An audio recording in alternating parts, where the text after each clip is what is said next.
Sebagai satu motivasi daripada baginda Rasulullah SAW yang menjelaskan tanggung jawab kita sebagai seorang beriman. Beliau bersabda, perumpamaan kamu ini yang di antara orang yang ada kelebihan baik dalam ilmu, dalam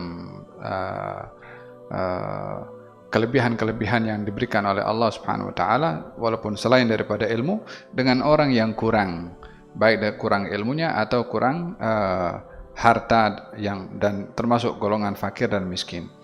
Perumpamaannya adalah umpama orang menaiki bahtera, naik perahu, satu berada tingkat atas, satu di tingkat bawah. Yang di bawah ini kalau memerlukan air, dia perlu naik yang di atas. Kata yang di bawah, kita tak perlu untuk naik atas, baik kita lubangi perahu ini, air akan masuk dalam, so kita boleh minum. Yang di bawah kalau dibiarkan melubangi perahu, semuanya tenggelam. Tapi kalau yang di atas mengambilkan air diberi kepada yang di bawah, semuanya akan selamat. Demikian kita dapat memahami man lam yahtam bi amril muslimin falaysa minhum. Siapa orang yang tidak mengambil berat perihal orang-orang beriman, kesusahan mereka, keperluan mereka, maka bukan golongan daripada mereka. Macam kita selfish, hanya mementingkan diri sendiri. Alhamdulillah, Allah berikan kepada kita nikmat yang begitu besar, baik kepada diri kita sendiri, kepada keluarga kita, kepada negara kita. Walaupun berhadapan dengan pelbagai macam dugaan, kita masih berada dalam keadaan yang lebih baik daripada tempat-tempat yang lain yang kita mengharapkan. Moga-moga Allah Subhanahu wa taala tambahkan keberkatan kepada negeri ini, diberikan pemeliharaan, penjagaan oleh Allah Subhanahu wa taala. Wabak Covid ini yang akhir-akhir ini mulai sedikit agak bertambah, moga-moga Allah Subhanahu wa taala angkat ini wabak dan semuanya diberi sehat walafiat. Teringat juga kata-kata Syekh Abdul Qadir Jailani yang mengatakan luqmah fi batnin ja'i' khairun min bina' sab'in jami'. Satu suap di mulut orang miskin lebih baik daripada membangun 70 masjid jami'. Yakni perlunya mengambil berat orang-orang susah untuk kita menghulurkan tangan dan bantuan, apatah lagi adanya beberapa pihak, beberapa NGO yang menyediakan platform itu seperti tadi ditengahkan oleh yang berbahagia Dr. Muhammad Daud bin Sulaiman dan juga daripada Syarifah melalui Fajar Sister, dan juga kepakaran yang ada kepada orang-orang tertentu seperti Dr. Said Abdullah yang diberikan kepakaran ilmu untuk dapat menyumbangkan ilmunya itu demi mendatangkan manfaat untuk orang lain. Khairun nas anfa'uhum linnas. Maka dengan demikian kita sebagai seorang muslim bertanggung jawab untuk menghulurkan tangan kepada yang lain. Saya teringat satu peristiwa dahulu, ada seorang wanita dipenjarakan di zaman Khalifah Al-Mu'tasim, zaman Khalifah Abbasiyah. Dipenjarakan di penjara, lalu wanita tadi berteriak, "Wa Mu'tasimah," katanya, "Wahai Mu'tasim, di mana kamu? Aku ini bahagian daripada rakyat kamu yang dipenjarakan." Mu'tasim di mana? Wanita itu dipenjara di mana? Namun suara wanita tadi yang didengar oleh salah seorang di luar penjara menyampaikan kepada Mu'tasim.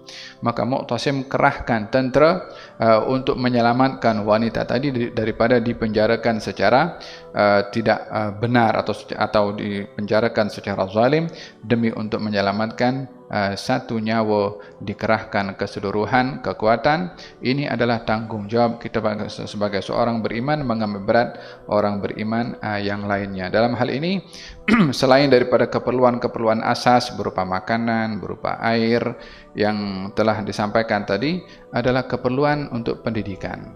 Pendidikan pun juga bahagian daripada keperluan penting supaya terbina hati dan juga minda masyarakat di sana. Maka upaya untuk nak mengambil berat aspek pendidikan di Tarim khususnya seperti mana tadi disampaikan oleh Dr. Said Abdullah tentang masjid dan madrasah yang sedang atau sudah dimulai oleh Al-Fadhil Al-Marhum Al-Allama Da'i Allah Al-Mufti Tarim Al-Habib Ali Masyhur bin Muhammad bin Salim bin Hafidh, yang sudah dimulai namun belum selesai. So kita berupaya untuk membantu madrasah ini sebagai amal jariah yang tadi sudah dijelaskan juga. Kalau kita tidak boleh menjadi orang alim dengan diri kita, bolehlah kita melahirkan orang alim melalui harta dan sumbangan kita, supaya kita juga mendapatkan peruntukan amal jariah dengan harta, dengan ilmu, walaupun bukan pada diri kita melainkan kepada saudara kita seagama, seiman. Maka dengan begitu kita bersama-sama bergandeng bahu untuk mengambil berat dan memberikan perhatian kepada saudara-saudara kita yang beriman di mana saja mereka berada, tidak hanya di Yaman tapi di mana saja yang berada, untuk kita dapat membantu walaupun sekedar dengan sedikit rezeki yang diberikan oleh Allah Subhanahu wa taala. Wa anfiqu mimma razaqnakum min qabli an ya'tiya ahadakumul maut fayaqula rabbi laula akhartani ila ajalin qarib fa asaddaqa wa akum minas salihin. Infakkanlah rezeki yang Allah berikan kepada kamu sebelum datang ajal kepada kamu. Kalau ajal datang kepada kamu, maka kamu akan meminta, ya Allah, kembalikan kehidupan untuk aku dapat bersedekah. Subhanallah, minta dipanjangkan umur untuk bersedekah, tapi ajal sudah tiba, tak boleh. Sebelum ajal tiba, rezeki diberikan oleh Allah Subhanahu wa taala, agihkan walaupun sedikit. Mungkin saja ianya akan menepati kabul dari Allah Subhanahu wa taala sehingga membawa kebahagiaan untuknya dan juga keluarganya, bahkan kepada keturunannya insyaallah.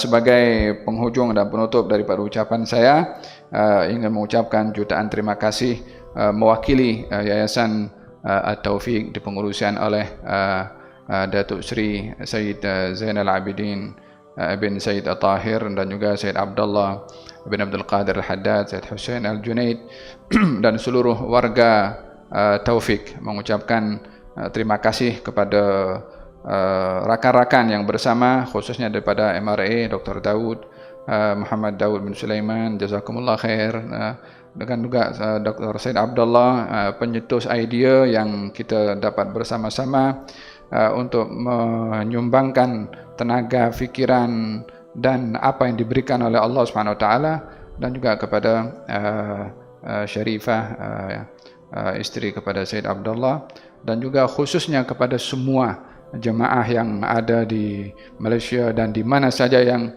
dapat contribute dalam menjayakan program Tarim with you atau Tarimku. Saya hanya boleh menedahkan tangan, semoga Allah Subhanahu wa taala menerima amal ibadah kita dan menjadi amalan yang memberatkan timbangan amal baik kita di akhirat, dan moga-moga Allah berikan keikhlasan, ketulusan kepada kita yang berusaha, yang menyediakan laluan, dan berikan keikhlasan kepada semua yang menyumbang, dan mudah-mudahan diberkati oleh Allah rezekinya dan digantikan oleh Allah Subhanahu wa taala dengan yang lebih baik. Mungkin itu yang perlu saya kongsikan.